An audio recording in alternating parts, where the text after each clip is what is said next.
semuanya, hari ini kita akan membahas bab yang baru yaitu jurnal umum.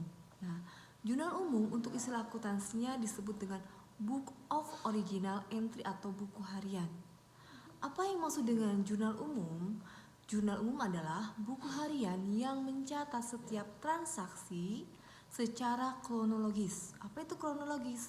Kronologis adalah menurut urutan tanggal atau waktu terjadinya transaksi yang akan dimasukkan ke dalam kelompok debit dan kredit.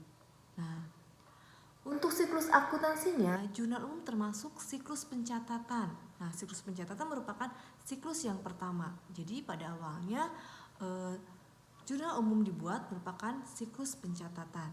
Oke. Nah, sumber dalam membuat jurnal umum adalah bukti transaksi.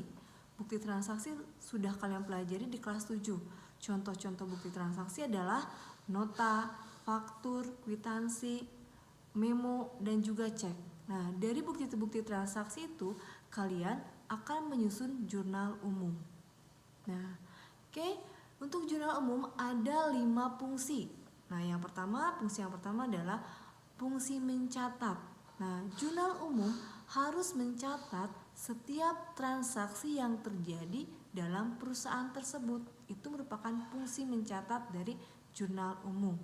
Yang kedua adalah fungsi historis.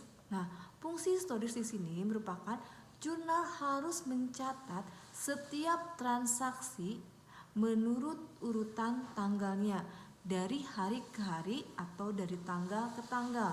Jadi tidak boleh terlewati dari tanggal 1 sampai akhir bulan.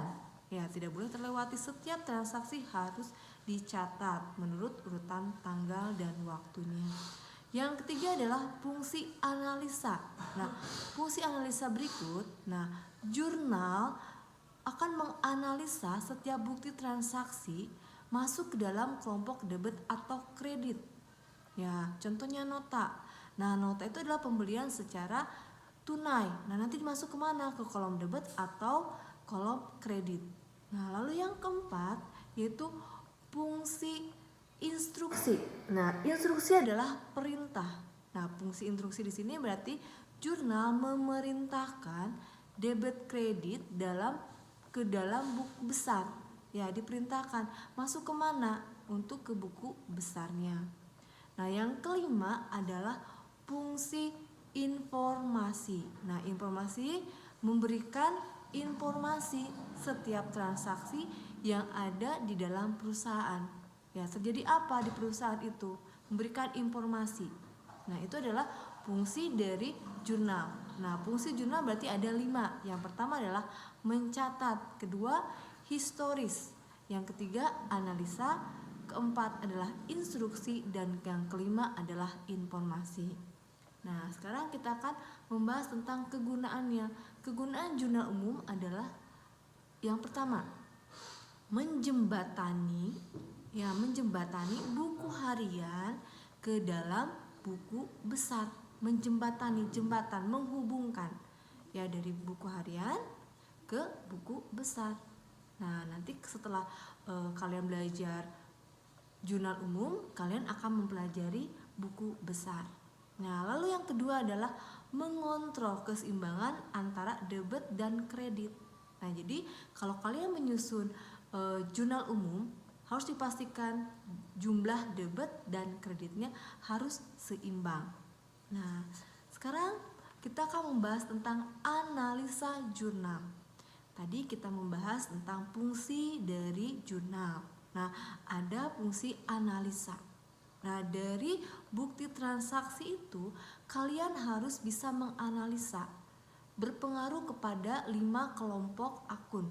Nah, 5 kelompok akun itu ada harta, utang, modal, pendapatan, dan beban.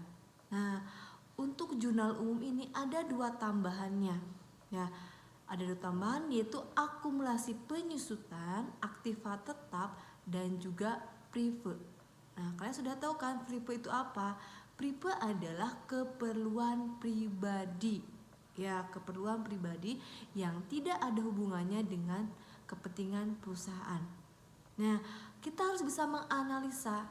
Contohnya seperti ini. Kelompok harta.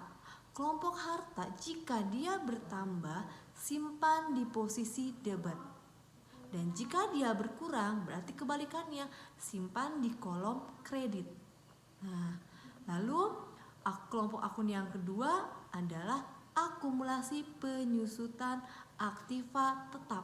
Ingat, yang menyusut adalah aktiva tetap. Contoh aktiva tetap: peralatan, mesin, kendaraan. Nah, jadi tergantung dari mana yang menyusutnya. Nah, akumulasi penyusutan aktiva tetap jika dia bertambah, simpan di kelompok kredit. Dan jika dia berkurang, simpan di kelompok debit. Nah, lalu yang ketiga adalah akun utang. Nah, kalau akun utang, jika dia bertambah, simpan di sebelah kredit. Jika dia berkurang, simpan sebelah debit. Nah, jadi kebalikannya antara bertambah dan berkurang. Lalu akun yang selanjutnya adalah modal. Jika modal bertambah, simpan di sebelah kredit. Jika dia berkurang, simpan di sebelah debit. Nah, akun yang keempat. Lalu yang kelima, prepe. Nah, jika prepe bertambah, simpan di sebelah debit. Nah, jika dia berkurang, berarti simpan di sebelah kredit. Nah, lalu akun selanjutnya adalah akun pendapatan. Pendapatan, jika dia berkurang, simpan di sebelah kredit. Dan jika dia berkurang, dia simpan di sebelah debit. Nah, untuk akun yang terakhir adalah akun beban. Nah, akun beban jika dia bertambah, simpan di kolom debit. Dan jika dia berkurang, simpan di sebelah kredit. Nah, cukup sekian untuk pembahasan materi jurnal umum. Minggu depan kita akan lanjutkan untuk penyusunan jurnal umumnya. Jadi hari ini kita sudah belajar tentang apa itu pengertian jurnal umum, lalu istilah akuntansinya apa, termasuk siklus apa, fungsinya, kegunaan, dan posisi atau analisa dari transaksi tersebut. Ya, jadi kita sudah membahas 6 materi, ya, submaterinya. Ya, oke. Terima kasih untuk hari ini. Dah.